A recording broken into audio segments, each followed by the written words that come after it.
Property Investing with Abby. My name's Abby, I'm a property investor, mum of two, and I like to YouTube about my property investing. So today we are in a property called Cemetery Lodge. Those of you that haven't seen any of my YouTubes before, we did a YouTube video in August where we bought the property. We're actually on holiday in Croatia and it was an online auction. So we bought this property.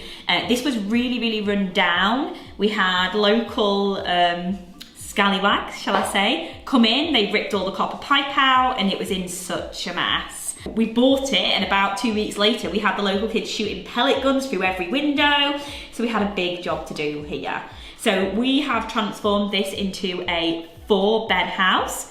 Open plan kitchen diner, we've got utility, downstairs toilet, we put an ensuite onto one of the bedrooms, we've sorted out all the landscaping and we have a massive garage outside for people. So this is lovely. We have just agreed a rental on this for $1,350, which we're very excited about. So this is going to be a great property. So let's run through the numbers. So we purchased this property for $165,000.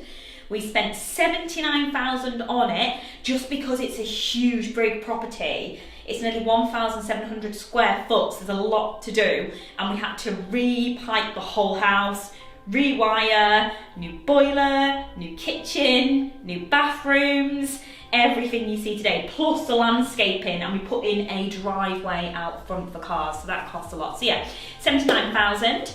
Value has been today, but we are hoping it will value at $330,000, and the tenant will pay $1,350 per month. So it's going to be a cracking property, especially because we'll be able to recycle most of our money out. So this is what we call buy, refurb, refinance, where you buy it with cash, refurb it with cash, then pop a mortgage on it, pull out the cash to use again in your next project. So we're hoping to get most of the money out of this one to use in our next project.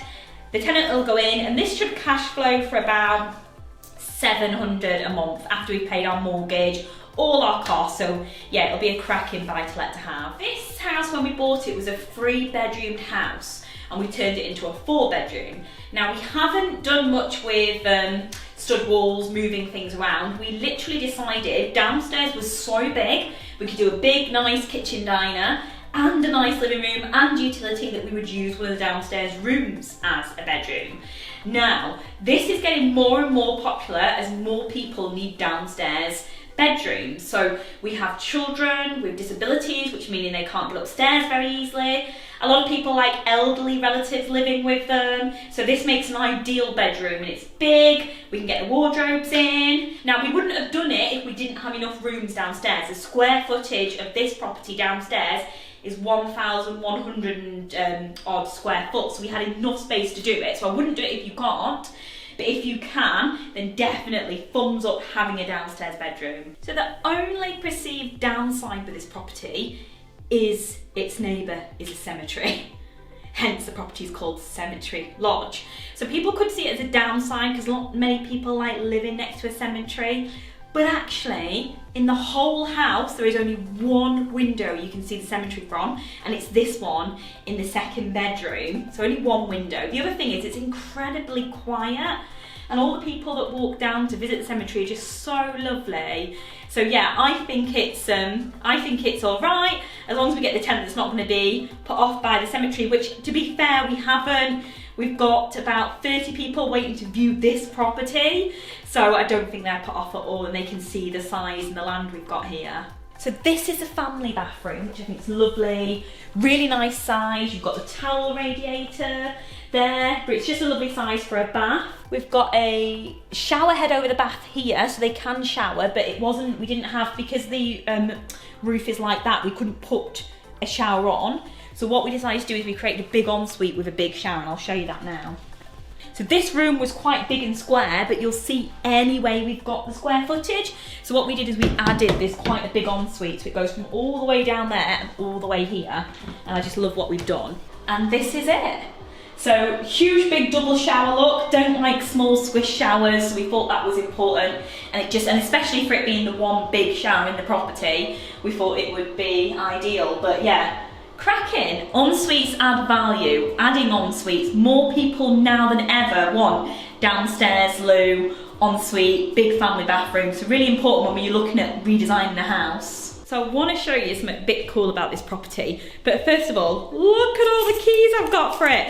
I love having keys because each key for me has always represented one more property that's adding to my portfolio, that's giving me more income every month. So I love these set of keys, but there's a lot of keys to this house because the back door's locked, the door to the conservatory's locked, the front door's locked, and the front door's got 2 doors, so there's 2 locks. Plus you've got a big garage that's got 2 keys as well. So lots of keys. So this property's got parking for 2 cars on the front of it, and it's also got this whole driveway that can fit another 2 cars on, plus this massive garage. Look at this, which is epic. So a lot of people coming to view to take this property on as a tenancy are loving the fact it's got this and what they could do with it. So just let me show you inside. This could be used for so many different things. It's huge. That's all our building material that's going to the next site, so that's going to be cleared. But yeah, what a cracking building. Someone could use it for workshop, you know, if they're a joiner or they want to do some woodwork or put cars in here, refix old cars. But yeah, exciting. So this and the whole house, which is one of the perks of why we decided to buy it. The valuer came today, very professional valuer. I've seen him at a few properties, understands what I'm doing, took my valuation pack away with him, which is great. The only problem is he stepped in dog poo on the way into the house. So he's walked it about a bit. So we're gonna have to get that cleaned off. So the biggest tips to get the right valuation for your property is do your due diligence first. We did our due diligence from the beginning, so we kind of know what the value is going to do. Second tip is to make the most of the square footage you've got inside. Open plan kitchen diners, tick the box. Master bedrooms with ensuite, tick the box. Additional toilets, downstairs toilet, tick the box. Utility ticks the box. And remember that downstairs bedroom. And the extra thing is parking. If you can get parking, really put parking on. But yeah, this should be a cracker. Now the money's going to be recycled, and I will see you next time on Property Investing with Abby, and we might be looking at our new project.